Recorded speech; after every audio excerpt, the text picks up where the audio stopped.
sećanje je jedini svedok da si imao nekoga ko možda i nije bio tvoj. Smej se i kada bi plakati hteo, osmehom guši što ti duša skriva, jer tako moraš pred ovim svetom koji u tvojim suzama uživa. Nemoj da ti je sve jedno, od toga se čovek nikad ne oporavi. Ne postoji ništa jače od najnežnijeg zagrljaja na svetu. A ja sam isti, po srcu još sam isti. Često sam odlazio i okretao se. I kažu tada poželiš da se nekad vratiš. I vraćao sam se. Ništa nije bilo isto. Ni pejzaži, ni ljudi, ni ja. Shvatio sam. Ne treba se vraćati. Ono što je bilo lepo, neka zauvek ostane u snovima. Večno će trajati. Kad jednom prekineš, ne možeš više bez čvora nastaviti prekinutu nit. Tražio sam u toj ženi sreću, a propast sam našao slučajno. U oluji, u buri, kraj nedaća svih, uz teške gubitke i tugu kletu, biti nasmejan, prirodan i tih, najveća je umetnost na svetu. Čovek treba jednom godišnje da ode u bolnicu, ludnicu i na groblje, da proveri da nije tamo i da ponovo shvati koliko je njegov život lep.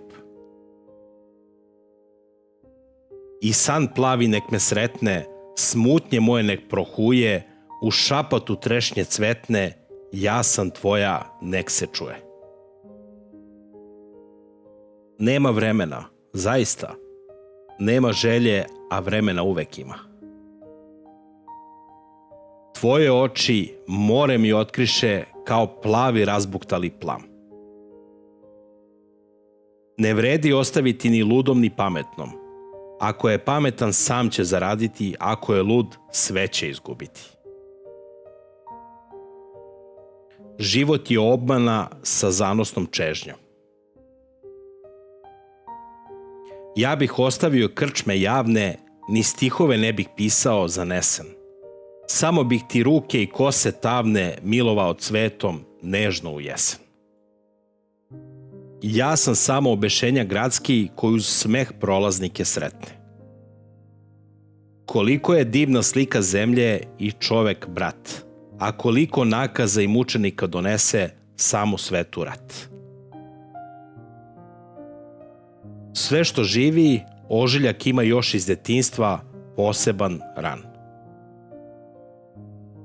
Da si mi bila san, pesma i sreća, često mi plava došaptava noći. Ja sam samo sanjar čiji pogled gasne u magli i memli. Život vara, ali on katkad radostima ulepšava laž. Kako je smešan ceo naš život. On nas iskrivljuje već u kolevci, a umesto stvarnih istinskih ljudi ispadaju nekakve nakaze. Ko je ljubio, taj ne ljubi više. Izgorelog niko ne zapali. U oluji i buri i kraj nedaća svih, uz teške gubitke i tugu kletu, biti prirodan, nasmejan i tih, najveća je umetnost na svetu. Ako jednom odeš, nemoj se okrenuti, jer ako se okreneš, moraš se vratiti, a ja ne želim da se vratiš odlazeći.